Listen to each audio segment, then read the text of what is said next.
better, right? I washed it. Do you know that life is a beach? I just said that. I just said that to Brian. Oh gosh. I have got so much stuff going on. I keep thinking of things like, oh, and this, and this, and this. Okay, it's like, do you know there's those animals that the birds, they chew up the food and, in the gullet, right? Some of them don't actually, birds don't, I don't think they have teeth. I think they grind it up. Like, some of them swallow stones and they hold it in their throat. I'm going to have to look that up. And then they eat seeds. They take seeds in, and then somehow with the stones they grind up the seeds. And what else they eat? I don't know, worms, and you've always seen the little picture of the robin with the worm. And then they regurgitate their food to feed the young. Isn't that wonderful? Nature is so inventive. Yeah, that's how it works. So I'm regurgitating right now. Not you guys. Not that you guys are the little baby birds and I'm the big mommy bird. But I kind of feel like a mommy bird sometimes.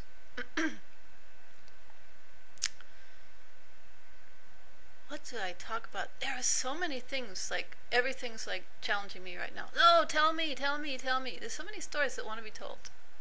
You know that? You know that the story really wants to be told? It's not like the person telling the story wants to tell a story. It's like the story really wants to be told. So many things in my mind. Everything jumps at you. Life is so vibrant. Everything is so alive. When the person you like best in the world is you, everything is different. So, having said that, here it comes. I'm gonna do it. I live with the most beautiful man in the world. Don't tell him I said that. He'll scream.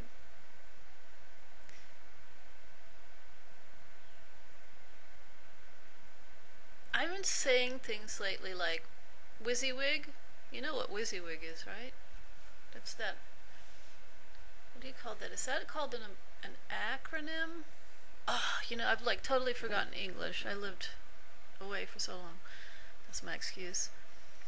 And I don't read, I don't read stuff. So, anyway, anything's called an acronym. What you see is what you get.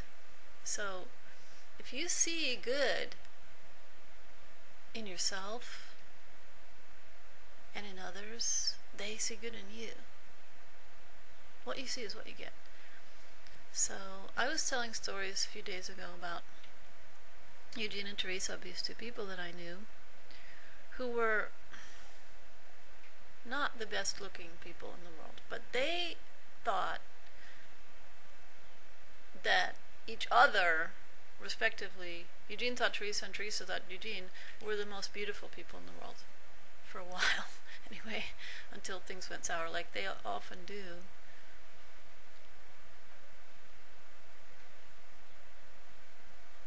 Yeah, he's the most beautiful guy. So unbelievable. And you know why? And this is what I wanted to tell about.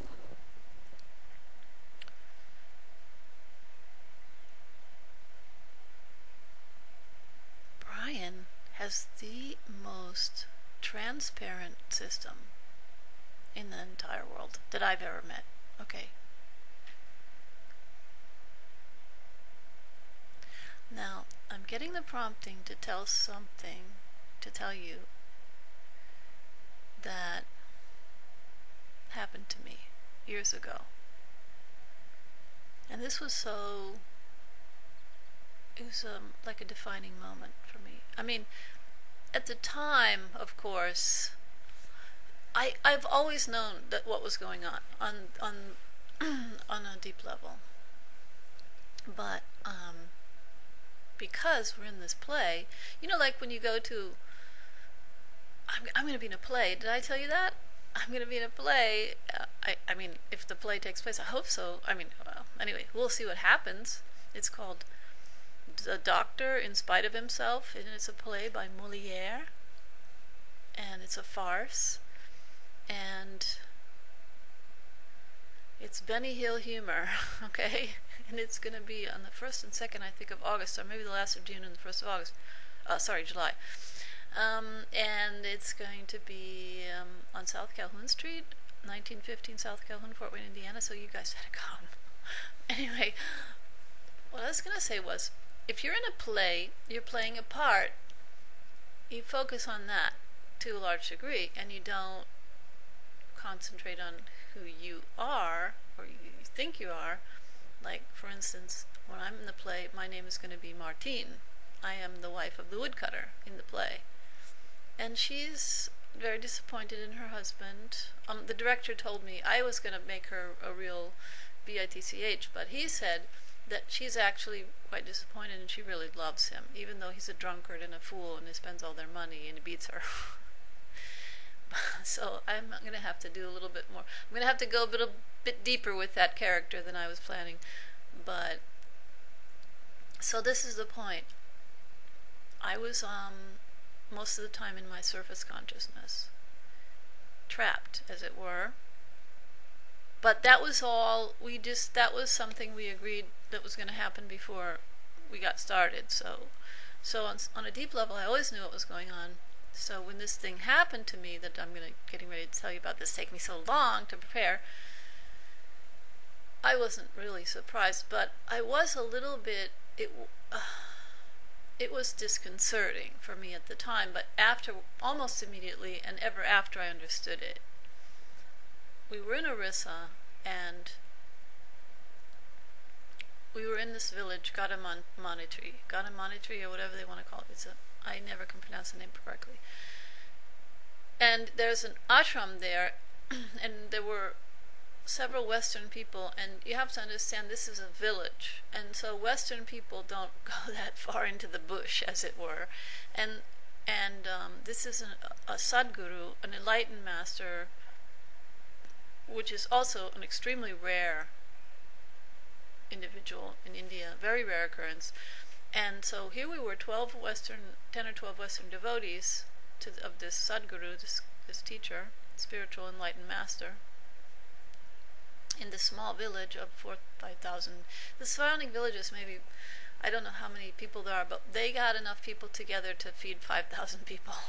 It was like Jesus on the Mount of Olives. It really was. And we were like his disciples, the disciples of Jesus, and all these people came, and they were streaming through that ashram, and they were gawking at us, and we couldn't get away from them, and it was really kind of uncomfortable. And there was Gladys was there, Pusha, Gladys Smith. She left the body in 2008, but she was there. She was in her 80s, maybe close to 80s, I think, at that time. Now I'm talking about, this was like 2002 or something. I can't remember exactly. And it was early 2000, like right after the turn of the century. And all these people were coming, and many or most probably didn't speak much English. Village people mostly, but actually a lot of people. A lot of people showed up from a lot of different villages. They came from roundabout in the neighborhood, and they all ate lunch, and they all wanted to pay their respects to the master, Jesus, my teacher. You know, Jesus and the 12 and the Mount of Olives. That's kind of what it was like. So, and we even had, all the different parts, the Mary and everything, So I was there, and you have to understand, if you've seen any of the other stories that I've been telling about my group,